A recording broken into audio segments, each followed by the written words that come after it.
Hello, everybody. Broadcasting to you live from the Milky Way galaxy, the solar system, planet Earth, North America, the United States of America, no longer California to be specific. Hello, everybody. My name is Brian Engelman, and this is the Strictly Football Show. And the point of this show is to talk about what we saw last week and to look forward to the week ahead. I want to make sure I'm let's see. I need to make my picks for this week. I missed that one. Okay. All right. Looks like Mike will be coming in. Give me 1 second here.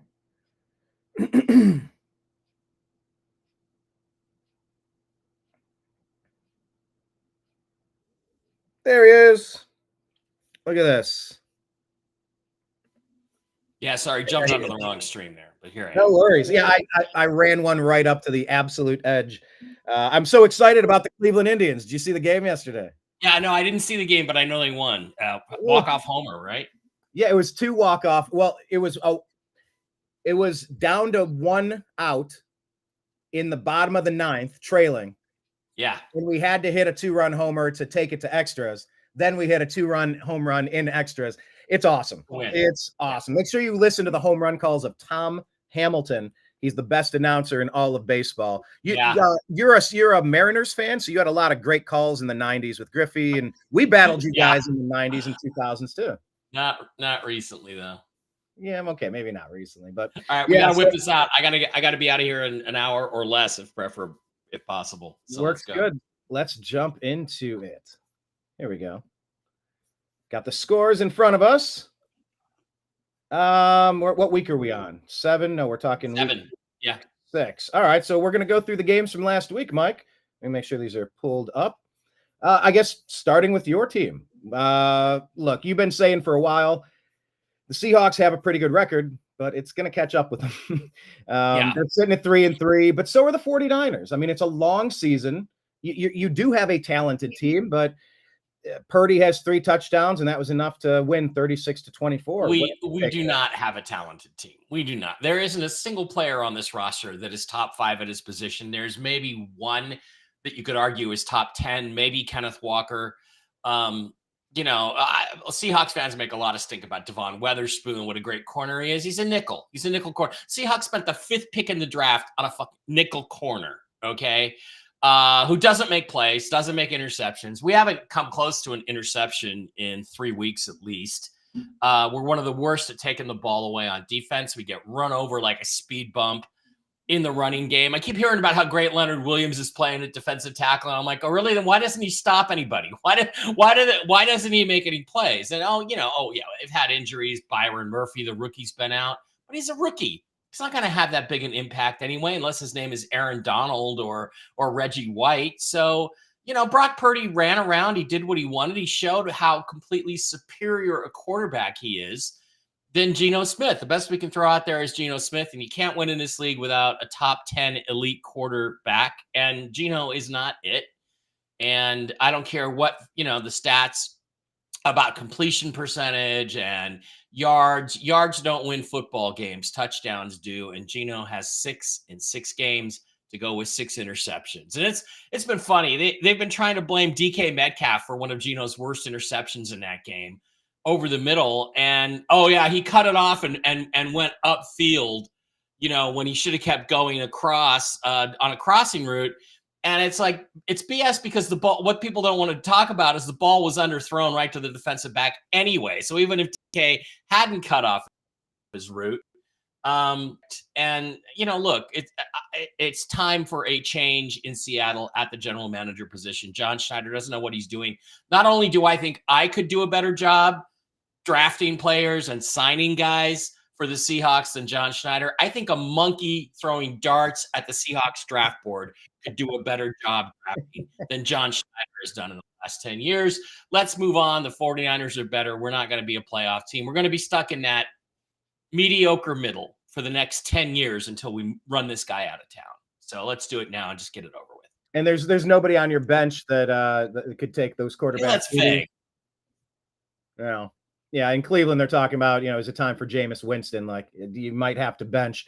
You're not happy with Geno, but I mean, it's like you got Sam Howell, and I don't know that you You have. can go to Sam Howell, but the only thing he's ever led the league in is interceptions. So good luck with that, right? But he's young too. But he's young too. And Baker had a bunch of interceptions. Now he leads the league in touchdown passes, completion percentage. You look down, he's at the top of completion a lot percentage, though. Completion percentage doesn't matter. What matters with a quarterback is passer rating and touchdown to interception ratio. That is where the key is, and how many touchdowns he throws. That's what tells you where you got a great quarterback or not. And yeah, you're Browns, man. I keep trying to give you some hope, but I just don't see much. Do you think it's time for a fire sale? Let's go to the Browns game. Do you think it's time for a fire sale in All right, Cleveland? we'll You traded Browns. Amari Cooper. Look, I just did on the Unhappy Hour. We were talking Tribe, but also I was talking about some Browns yesterday. And look, we play the Eagles. The Eagles are maybe not as dominant as a couple of years ago when Jalen Hurts was new and Kelsey was there. We get it, but they're still a talented team. Like, no, they don't have they got Saquon Barkley. They have a lot of talent at wide receiver. They are still a very talented team. And despite Cleveland doing everything possible to steal a defeat from the jaws of victory, we're talking a 4-point game here. We're talking one play difference. I don't think our team is as bad as our 1-5 record. Now, we've played as bad as our record has landed us. I get that. But I don't think it's exactly time for fire sale. Amari was the first one out the door. One of the comments that I read this week was, if Amari makes 2 of the 3 or 4 drops he's had that hit both of his hands this year, the Browns are a 3-3 team. We've had a lot of these games that are 3-4 points, 1 point, or whatever it was. So no, I don't think it's fire sale time, but oh my God, if the end of this season continues like this, I want the general manager, Andrew Berry, gone, and I want Kevin Stefanski gone. The stink of how they treated injured Baker Mayfield by not putting a second blocking back or double team on TJ Watt in that final game. I am convinced it was to hurt Baker Mayfield physically, to ruin him physically. I think Stefanski's stink is all over that, and I don't like what Barry did. So at the end of this season, if this trend continues, oh my God, it's an absolute fire sale. And I feel bad for people like Nick Chubb, who are coming back from a catastrophic knee injury this season. This is first week back. So I think with Chubb back, we can turn it around, and that we will. But you're not as optimistic, you don't think? Well, you have to get to at least 9 wins to have a shot at the playoffs. So that means if you're 1-5 right now, you basically got to be 9-3 the rest of the way. And do you think that's going to happen? I don't know. I do. I think we can. We were a playoff team last year with most of the same cast of characters. Same roster, yeah. I mean, let me ask you this. But let me ask you this: if the Detroit Lions come to you and say, we'll give you 2 first-round picks for Myles Garrett, you're not tempted by that? Not a chance. No, see, in my fantasy football leagues, the dynasty leagues, I often say that when you've identified a stud, say somebody that's been drafted, they've had 1 season under their belt, maybe 2, and you're like, this player I am projecting is going to be a stud for a decade. The cost for that is at least 3 first-round picks and players. You are dumping everything out on the table, going all in on a player, because if I draft someone next year, that player could get injured or suck. They could go to a terrible team in a terrible situation. High-ranking teams that get the best players are crappy teams. So, no, I'm not for a couple of draft picks. No, okay. Myles Garrett is a generational talent. And, yeah, he disappears in big games, but he's also drawing double and triple teams all game, which means, hey, rest the team, go feast. And the Browns defense has been able to feast, and at times they look dominant. At times against the Commanders, we shut them down 3 and out, got that ball back, looked physical, dominant, and terrifying. And then there's a bit breakdown in communication. We give up 7 here. We're on the field too long because our offense can't do shit. And it wears them down by the end of the game. But our defense is theoretically dominant. We have the best punter in the game. We have one of the best kickers in the game. And if we could get Nicholas Jamal Chubb back as running back, I know our line is injured, but that cannot help but improve Deshaun Watson's chances of success. And if Deshaun still sucks, bench him and put Winston in, and we'll get the Joe Flacco effect and go to the playoffs anyway. I still think there's a chance. Now, we've dug a hole. We have to be nearly perfect. I get that. But I think the talent's here on the team. Just the mindset was off. And Amari Cooper not getting his contract extension, he was a bitter, angry, I'm that energy came into the locker room on top of the Deshaun and on the field with the drops. I mean, the drops are a lack of concentration. Yes. And that's not good either. So, But that being good said, luck. I think he's going to thrive. That being said, I think he's going to thrive in Buffalo. I don't hate him. He set a Cleveland Browns franchise record in receiving yards against the Texans last year with Joe Flacco. I mean, I like the guy. He's good. He did a lot of great things for the team. Just it was a divorce that needed to happen. And we're going to get a chance to look at Cedric Tillman and Jamari Thrash, the rookie out of Louisville. It's going to be new energy in Cleveland. And my God, it's sitting at 1-5. We need it desperately. So that's what I think about that game. But I'm still not selling all hope on the team. Now, if it continues, man, I'm going to be really bummed out. But I've been pouring my energy into the tribe, trying to drown my sorrows away. So anyway, let's move on to the next game. Bears. Look, Bears are impressing me. Like I told you all season, I've liked their defense. They've looked impressive. And Caleb Williams hit 4 touchdowns now. Cole Kmet had a heck of a game. And the Jaguars are struggling. Jaguars at 1-5 are battling the Browns for the worst record in the league. What were your takeaways from this Bears victory? Well, just that what a mess the Jaguars are. The Bears looked good. They look solid. They do not look like a team the Seahawks are going to beat on the road later in the season. Caleb Williams looks like he's the real deal. I don't know. I don't think he's better than Jaden Daniels. I think Jaden Daniels is going to be better, but he's going to be a really good player. I think the floor for Caleb Williams is probably Cam Newton. I question whether he has the heart of a champion in him, but he's got all the physical skills you could want. He delivered 4 touchdown passes, was terrific. He ran the ball when he needed to. He's got good players around him. He's got Romo Dunze and obviously DJ Moore, and Kmet had a great game. Just the kind of tight end I covet and wish the Seahawks have. And they just don't ever have those kind of guys.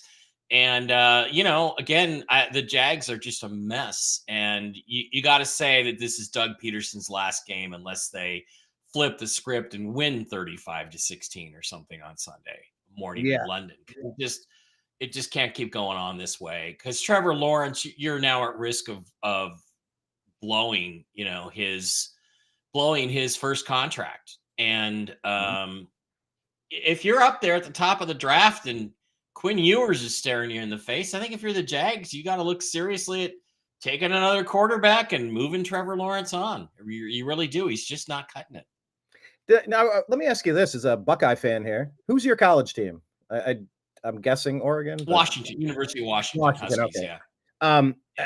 As a big Buckeye fan, does the failure of the Jacksonville Jaguars to put a reasonable product on the field now change how you view Urban Meyer's inability to get it done? Like we kind of Urban thing.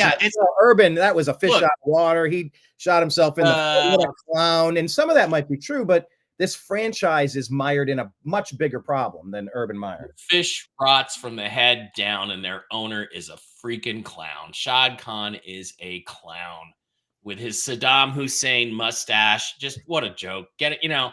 They made such a big deal out of it because, he's here. We have this Muslim owner. Isn't that so great? Let's all embrace Islam, which wants to murder, of course, everyone in the West.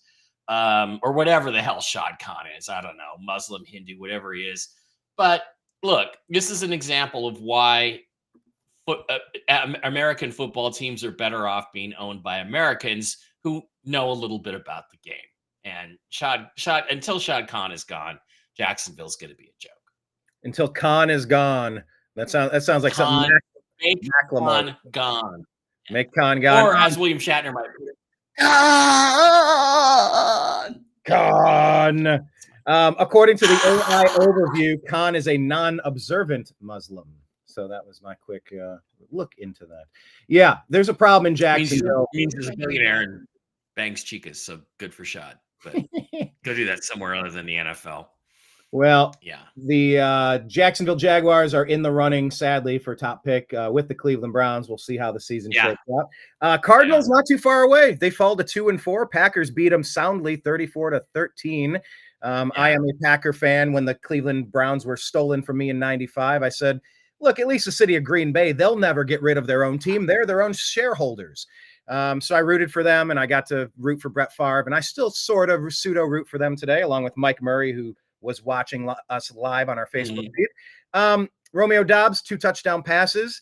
What do you take away from this one? Are the Packers this good, or are the Cardinals just not that good? It's a combination of those two things. And look, let's face reality, okay? You cannot be tough while you're wearing white pants.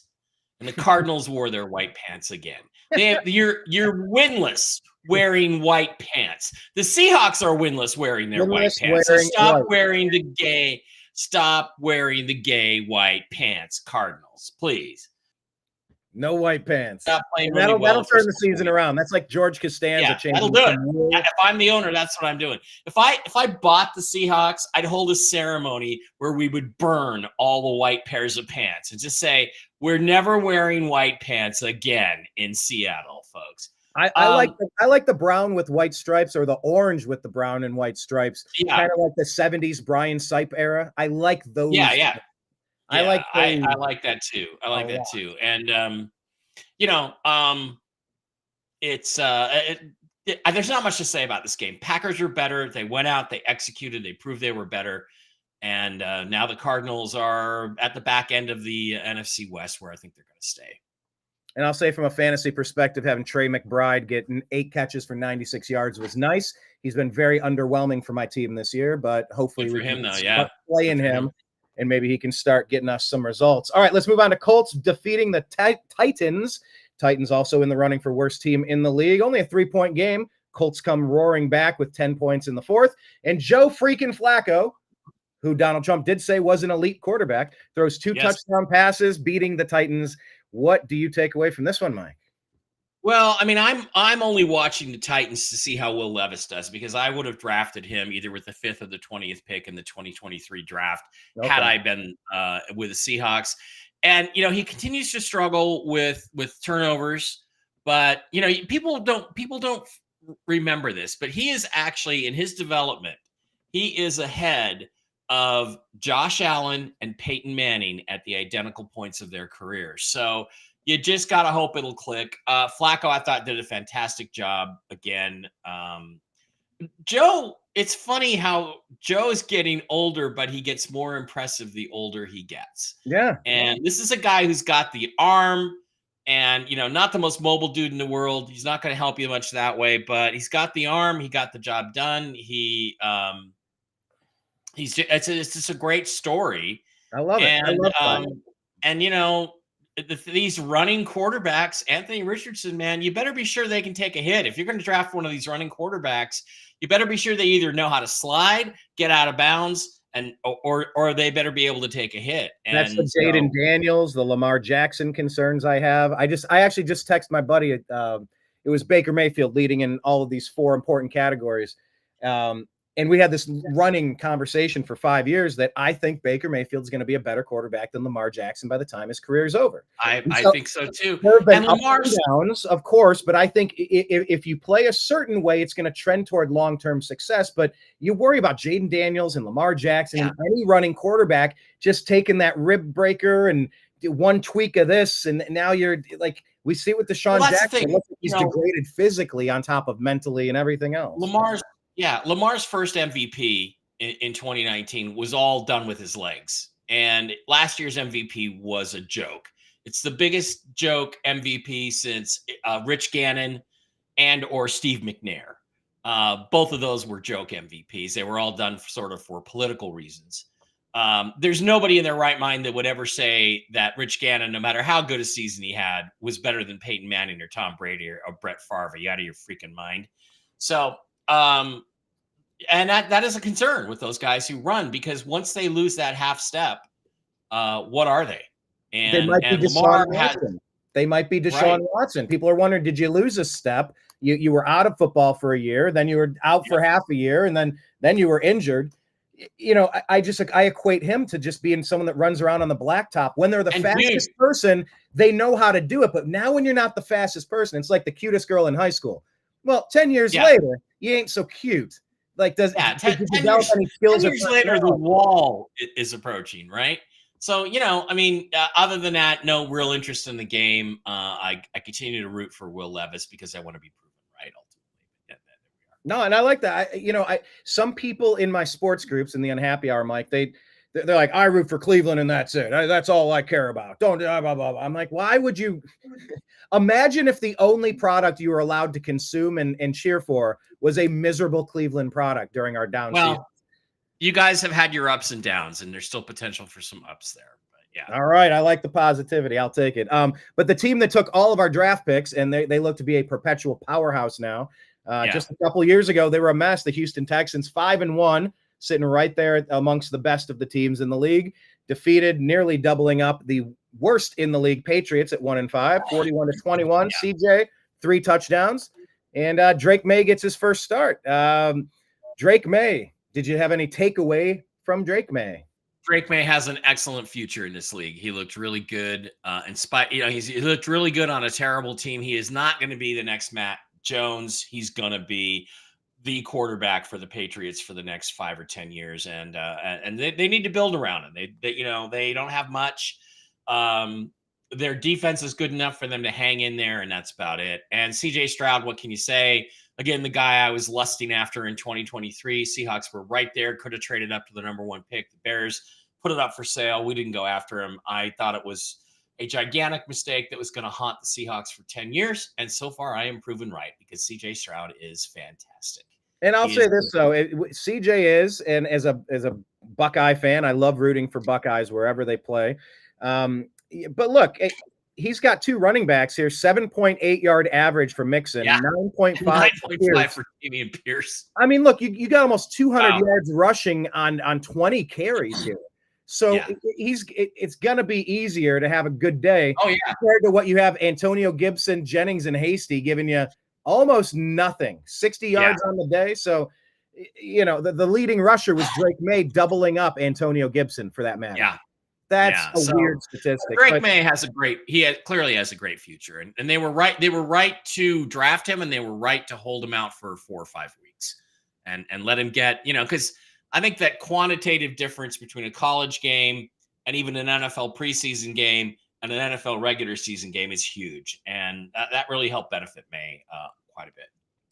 I like the way you're describing that. It's almost like if you're a professional, you just go in and do the job. A job is a job. Yeah, it's loud and it's fast, but just figure it out. Everything's loud and fast. But the way that you're kind of slow walking that, a couple of games, not too long, you really do need to start building this foundation. I'm not against that. I've seen Cleveland throw people to the wolves, and I've seen them redshirt people. It comes down to catching lightning in a bottle. And by the way, I'm hearing. Let me jump to this next game. I'm going to skip over this. Let me get to the Steelers Raiders because a couple of points here. Tom Brady was approved as being one of the owners now, and I've heard rumblings that he might try to bring Bill Belichick in to coach the team. Steelers get the win 4-2. Vegas falls to 2-4. Thoughts on coaching and thoughts on the Steelers' victory? Well, okay, Belichick's not going anywhere without a quarterback, so he's not. And he's been through that the last 5 years in New England without Tom Brady, and he ain't going to do that. So if Tom calls up Bill Belichick, first thing out of Bill Belichick's mouth is going to be is, who's the quarterback going to be? Because that's critical. Justin Fields, another really solid game, more running than passing. But look, he's just not productive in the passing game. And it looks like Russell Wilson's going to start because I think what is looking at is saying, and I wish he would have started this game because I could have gone down here to Allegiant and watched Russ play. That would have been fun. Right. Yeah. And by the way, did you see that Marshawn Lynch showed up on the sidelines and he went up to Russ and he said, "Give me the ball." And so Russ handed it to him. What we should have done in Super Bowl 49. That's awesome. Marshawn, I appreciate Marshawn's comedic instincts. He's a natural. He's a natural. I do too. He is a natural. But I think Russ has to start there because they have to get more productive in the passing game.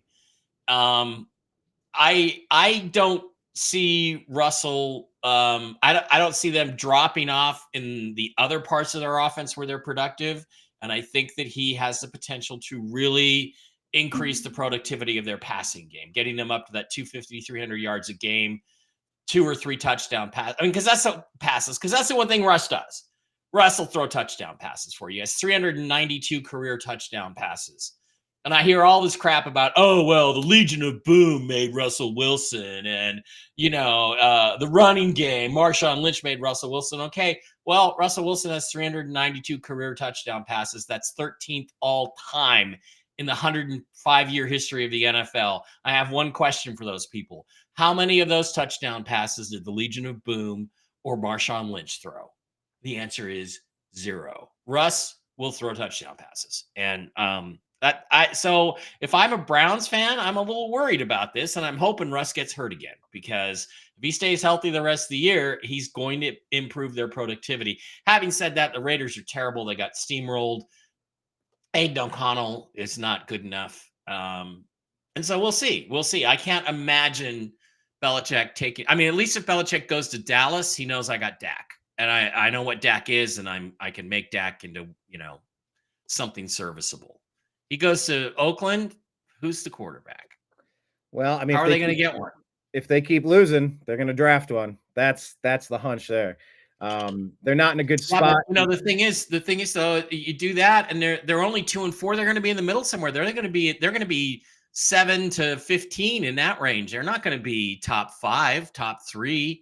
That's what you got to be to get the quarterbacks, because we know from last year, the run on quarterbacks is all going to happen in the first round. Now, you're going to see quarterbacks with second and third round grades going in the top 15 from now on, because everybody knows, except the Seahawks, that's what you have to win a Super Bowl. So people are going to take chances and overdraft them.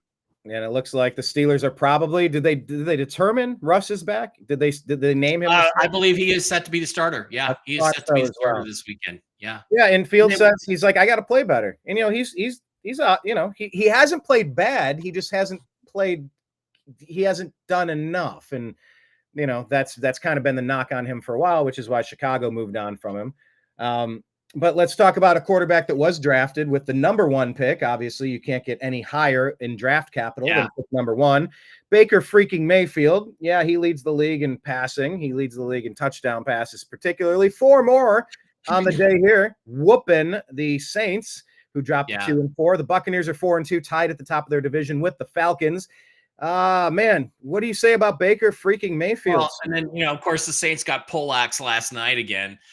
Baker looks fantastic. He looks fantastic. He's playing really well. The Buccaneers, they had the one loss to, who was it? The Broncos. That shouldn't have happened.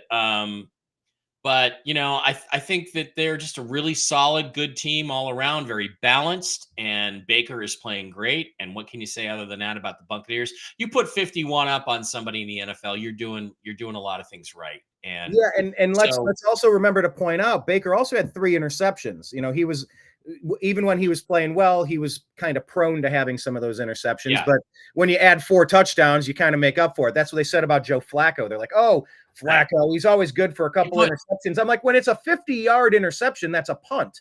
Let it go. He's also putting up 3 and 4 touchdowns.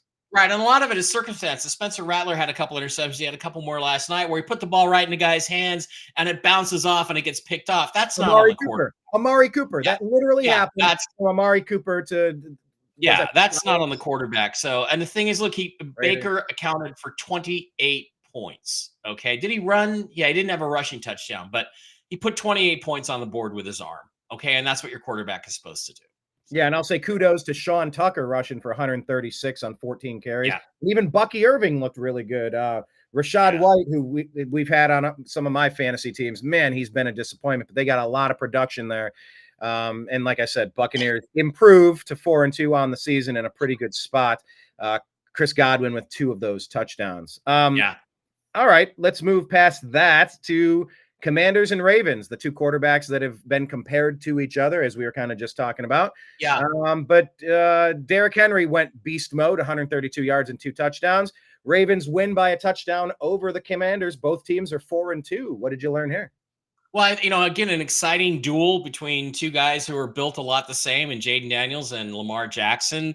Jaden has 5 years on him, and I think he's going to overtake Lamar soon.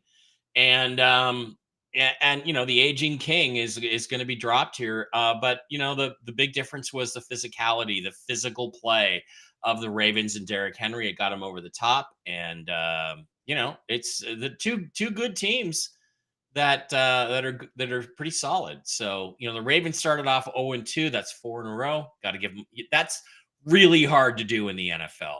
3 in Yeah, and that's a exactly row hard to do. 4 in a row is practically impossible. So, and that's good game. kind of what the Browns have put themselves in a hole. If they don't start rattling off a nice winning streak, it is going to be over. But look, at 1-5, we're only a couple games back. We're 3 games back, and we haven't played a single conference game yet. So I mean, we play the Steelers head to head, we play the Ravens head to head. We'll play everybody head to head. You're telling me there's a chance. So you're telling me there's a chance. Samsonite. I was way off. Did you happen to read the Nick Chubb article in the Players Tribune this week? I did not. No. It was nice. If you haven't read it, there's an interesting bit of history, post-Civil War history with Nick Chubb's family, some of his motivational stuff. He's a really likable guy. If you get the chance, just look at it on X. It'll take maybe 5. I read it during the show yesterday. Nick Chubb comes back, and our first game in conference. The point of saying that is we play the Bengals this week, and you can really shift the division around when you start hammering. If you win that game, right? If you win that game, you can. So all of that stuff's coming up, and fingers crossed we can find a winning streak as well. Okay, let's move to Chargers Broncos. Chargers got the win, 23-16. Justin Herbert, pedestrian day, but he got it done. J.K. Dobbins, former Buckeye, love to see him back and playing with 96 yards and a touchdown, playing Harbaugh style. What did you learn here? Well, Bo Nix is starting to wake up. You saw more of it last night. He's starting to get his sea legs under him and starting to look better. And I was actually surprised the Chargers were able to hold on and win that game because I expected the Broncos to win it. So, good for them. Not much to say about it. AFC West game. I don't have a lot to say about that one. All right, let's move on. Yeah, because now we usually do the show on Thursdays at 5 p.m. right in time prior to the Thursday night game. So it's a little off that now we have like a double game to talk about. Yeah. If that is the case, it's okay. So I don't have too much to say about that either. Lions Cowboys. I don't know what's the biggest storyline here. The fact that they absolutely rolled Dallas, Detroit did, or that Aiden Hutchinson is gone. It's Aiden Hutchinson. That's the story. The broken leg, the horrible broken leg, got leg whipped by his own guy. Just happens, on a football field. They are really good. The Lions are really good, especially offensively. That's how you win Super Bowls. Jared Goff is playing great. They have to go get another pass rusher. They have to trade for Max Crosby. They have to try to trade for Myles Garrett. They have to maybe even talk to the Cowboys about, do you want to pay Micah Parsons or do you want to trade him? They have to go get another elite pass rusher. If they do that, they have a chance to go to the Super Bowl and even win it. So, they look fantastic offensively. They really do. Great offensive line. Guys like Penny Sewell are just playing terrific.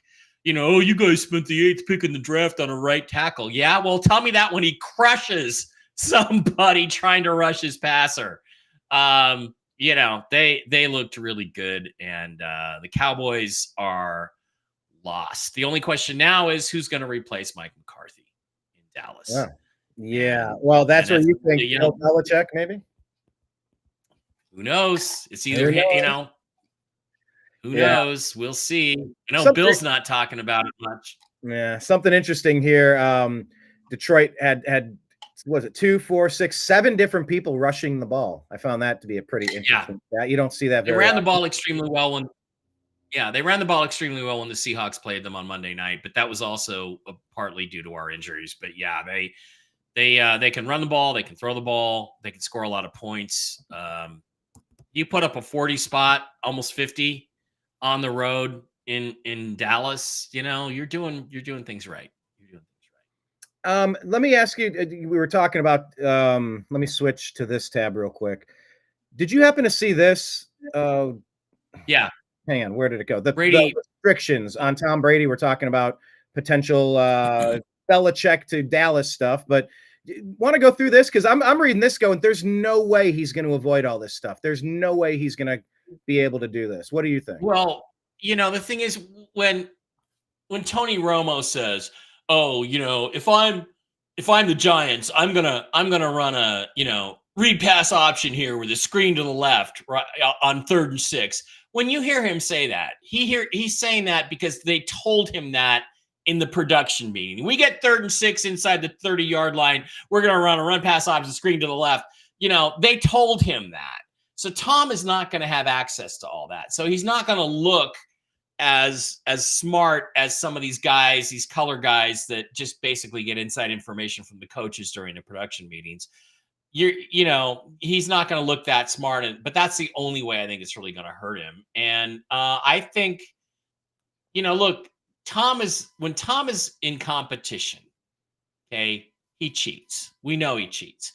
We know he deflated footballs. There's a huge article on Seahawk Boys Fearless and Stupid NFL blog where I go through bit by bit why there is no way that Tom Brady did not know and was the scheme master of the deflation of footballs. He knew all about it. He did it on purpose. He did it because it gave him a competitive advantage. This is not a competitive situation. So I think Tom will follow the rules. And I hope he does, because I think he's a better broadcaster than I thought he was. Really? Because I thought he was really bad during the opening game, Cowboys versus the Browns. That's really the only one I've really listened to. But I thought he was pretty bad. It was not good. The thing is, Brian, when I watch a game, I want the guy to tell me why this is working or why this play happened. I want X's and O's. And what a lot of games give us is, Jamar Chase's mother, had cancer 10 years ago and beat it. And I don't give a shit.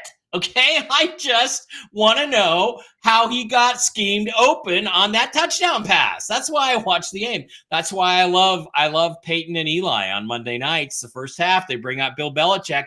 I learned more about football in that first 30 minutes of watching Monday night with those two guys than I do watching any of these other games with all the fluffy stuff that they put in for the women viewers. So I think Tom has done a pretty good job on the X's and O's. And I like that. I like that because I learned stuff. Well, I think, and I'll agree with you on that. I look at, he's subject to the NFL's anti-tampering policy. Yeah, man, he's going to be he's going to be doing what LeBron and D Wade and Chris Bosh did during the Olympics to form their super teams. They're going to be tampering with people under contract. He's going to be in Vegas, and competitive people love to gamble. You're telling me he's not? I see this going differently for him. Now, all right. Well, hey, we'll see which one of us is right. I think it would be a great story if you turned out to be right. So we'll see. I mean, it would be interesting. I'm not rooting for failure per se. I'm just trying to call it how I see it. My hatred of Tom Brady so far in the rearview mirror. I got real day issues with my Browns to worry about. Yeah. And he's trying a new thing. Good for him. And he saved up enough to become a partial owner. Myles Garrett, by the way, became a partial owner of the Cleveland Cavaliers, sits courtside now. I love seeing when players invest in their own cities and become part owners. I love it. Right. But Tommy's single. So, why not? The best place to be single is Las Vegas, Tommy. Let me just tell you, it's the best place. It's better if you're Tom Brady, but it is better if you're Tom Brady. Good place to be single regardless, but it's better if you're Tom Brady. We need to put that on a shirt or something. It's better if you're Tom Brady. That needs to go out through X. We need to do a marketing campaign for the show on X. Right. And that should be one of the quotes that we use. All right, let's move on to the last three games and we'll make our picks for this week. Falcons defeated the Panthers, remaining, like I said, on top of the AFC South. Yeah. Panthers in the running for worst record and number one overall pick. Bijan finally gets some points on the board for all of you that had him on your dynasty team. I put Tyler Algier in because of an injury, and he gave me 100 yards and a touchdown as well. So, man, a lot of running help from the Falcons, and they're able to get the win here. Falcons are good. They're built right. There were rumors Raheem Morris was up for the Seahawks head coach. I'm like, please, God, no. He's already failed once in Tampa or Denver or wherever he was. Please, not another, DEI hire retread, but he's done a really good job down there with the Falcons, keeping them sticking to what they do well. He sticks to what they do well. They bounce back from the 0-2 start. They're looking pretty good. And Carolina is really bad.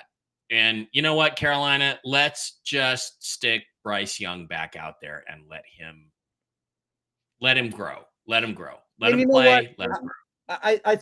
Mike, I don't know in your career, like the things you've done, shows you've worked on, at some point we get benched. At some point, someone I don't know. I've been trying to think into like the real world, what being benched would be. But you know what? Look, if you do get sat down for a couple of games like Bryce Young, or if Deshaun Watson, I hear people saying, well, if you bench Deshaun, it's over. You're going to have to cut him. You're going to have to give him away. He can't ever come back in your facility. I'm like, it's a grown ass man. You sit him on the bench for a couple of weeks and go, bro, you're not getting it.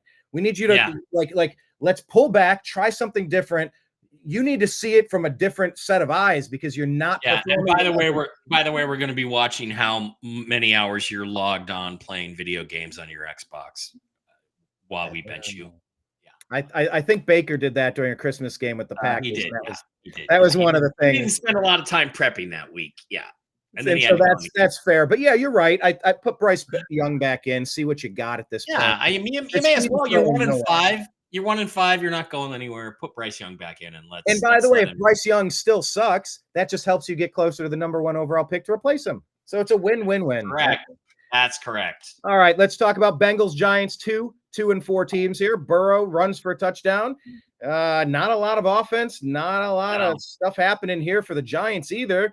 Anything to say about Bengals Giants? Well, it surprised me because I thought Giants coming off their curb stomping of the Seahawks were going to come out and be physical the way they were with us. But I think it's interesting. I think we've learned here that if the Giants have 10 days to prepare for you, they can play really well. But if they only have 7 days to prepare for you, they kind of suck. And I thought they would be much more physical than the Bengals and would win that game. Probably win it 17-7, 20-14. That's what I thought they would win by. And the script got flipped. And Joe Burrow is just really good. And he made the plays that he had to make when he had to make them. And that's what won the game. So kind of surprising by the Giants.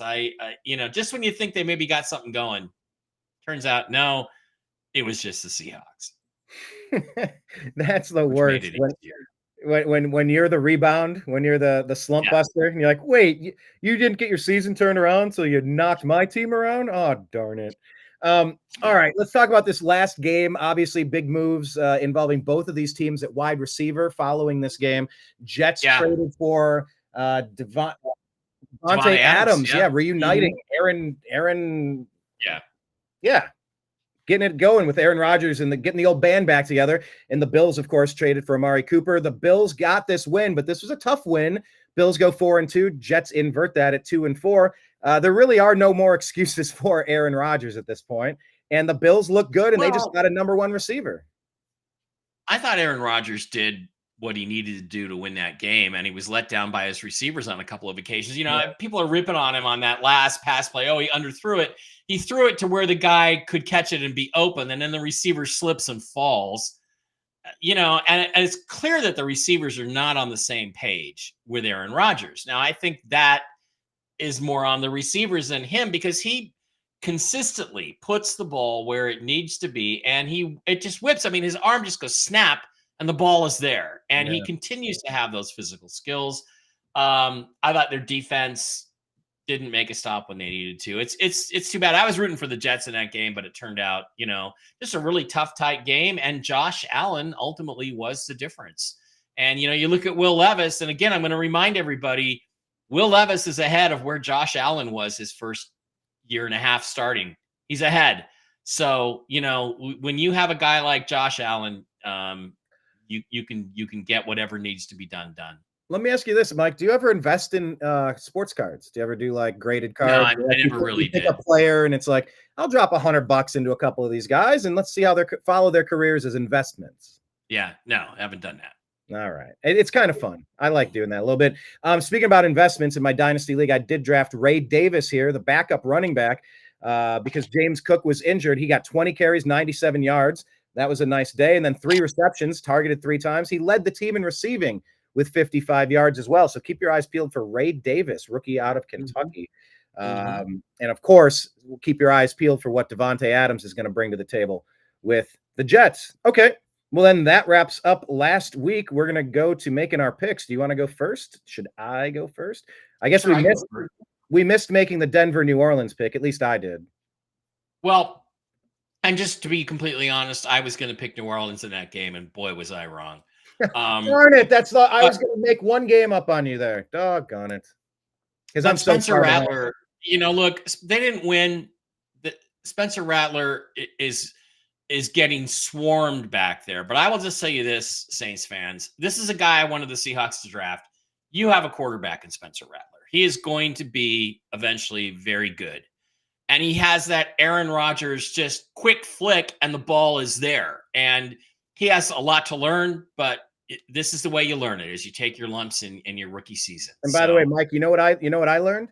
I heard you say that, and I was going through my free agent waiver wire pickup opportunities in my Dynasty League, and there was Spencer Rattler just sitting, wasting away on the waiver wire, and I went, you know what? I got some dead weight on this roster. I'm going to swap it out for Rattler. Now, he didn't have a great first game, but you've talked him up so much. I'm like, I could use some quarterback depth. Maybe this turns out in the next 2 or 3 years. Give him some time. Give him some time and wait and see. When he plays a team with a bad secondary, maybe start him because he might have a really big game. All right, we're going to go to the game picker. I would have picked the Saints. I would have lost that game. New England at Jacksonville, 2 terrible teams.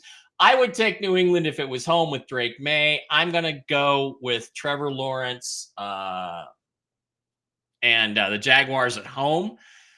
The Pumpkin Bowl, the first of 2 Pumpkin Bowls. The Browns. It's right by Halloween as well. Maybe that's right. They always schedule this game in October, and I think they should schedule it for Halloween weekend. I really do. Every year. That's a good point. I like it. The Browns and the Bengals, the Pumpkin Bowl, as we like to call it. I don't think, I don't know. I don't know what to do here. My gut tells me to take the Bengals because I think they're a little bit better than you guys are right now. And I hate to say that. I know you'll take the Browns, so that'll create some separation. Vikings. Hey, you don't know that. You don't know that for certain. Yeah, you do. Yeah. Vikings, Lions. Vikings at home, 5-0. I don't think the Vikings are really a 5-0 team. I'm going to take the Lions on the road for the upset there. Not much of an upset. Packers, Texans, tough game. I like the Texans better, but I like the Packers at home, so I'm going to take the Packers at home. Dolphins, Colts, crummy game of the week. Let's take the Colts at home. Whether it's Joe Flacco or Anthony Richardson, the Dolphins are really bad. Eagles at New York. Is Tua back? No, not yet. Okay. Eagles, Giants. That's an easy pick. Eagles, Falcons, Seahawks. Falcons are going to beat my Seahawks. It's going to be 4 in a row that we're going to lose. Tennessee at Buffalo. Got to go with Buffalo. Carolina, Washington. Washington bounces back from their defeat. Rams, Raiders. Rams at home over the Raiders. Chiefs and 49ers. Chiefs and 49ers. The league will want the 49ers to win this game. I will take the Chiefs because they're better than the 49ers. Steelers, Jets.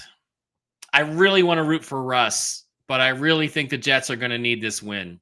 But I really want to root for Russ. I don't know. Go with the home team. Go with the Steelers. Ravens, Buccaneers. Buccaneers win that one and show they're better than the Ravens. And double crummy game of the week. Chargers, Cardinals. I'll take the Chargers because the Cardinals are not tough at home. All right. Those are my picks for the week.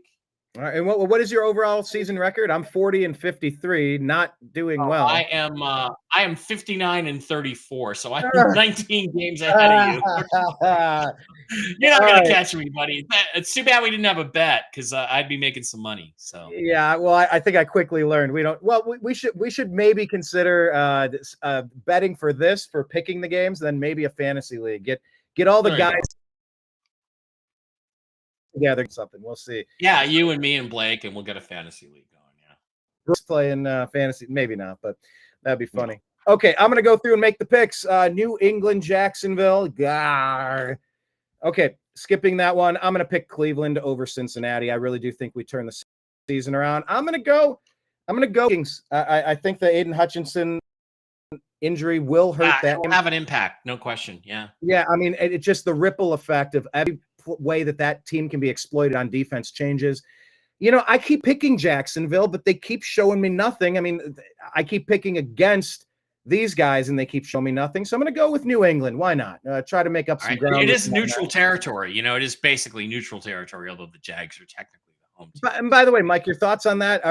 Are we going to ship the Jaguars over to England? Is that the plan? Or are we going to expand?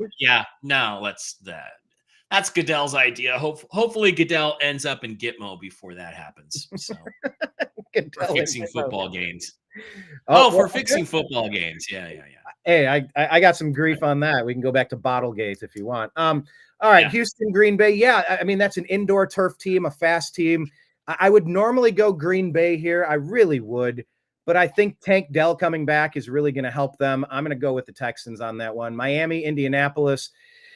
Going with Indy, whether it's like you said, I thought it was gonna be Richardson last week. It ended up Flacco. I mean, why pull Flacco? Keep winning games. I mean, that's what the Browns learned last year on the way to the playoffs. Teach Anthony Richardson how to do it like a Super Bowl champ does. Stick with the guy. He's elite, says Trump. Okay, Philly, New York. Yeah, Philly's a better team than New York. Seattle, Atlanta. I do like Atlanta in that one. Tennessee, Buffalo. That's a Buffalo one. Ugh, Washington is gonna whoop on Carolina. Vegas, LA. Now, I don't know if Cooper Kupp is back or trending toward back. I'm not sure if he's coming back, but after losing Devontae Adams, I don't see a lot of fight in that team. I'm picking the Rams here. Yeah, that's a good point. Yeah. Definitely losing your number one player has got to change the energy, maybe not in a good way. Whereas losing Amari Cooper might change our energy in a good way because he was in such a foul mood. Anyway, we'll see how that changes. KC, San Fran.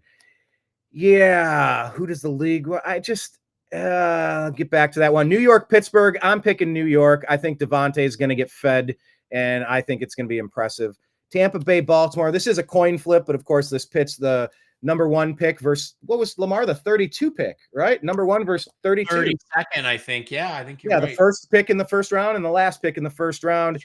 They're both good teams, but I like what Baker's doing more, and I root for the kid. And for that reason, I will always root against the Chiefs. Even though their fans are very nice to me when I went down there, I'm picking San Francisco in this game. And final one, LA, Arizona, picking LA where I used to live. And those are my picks.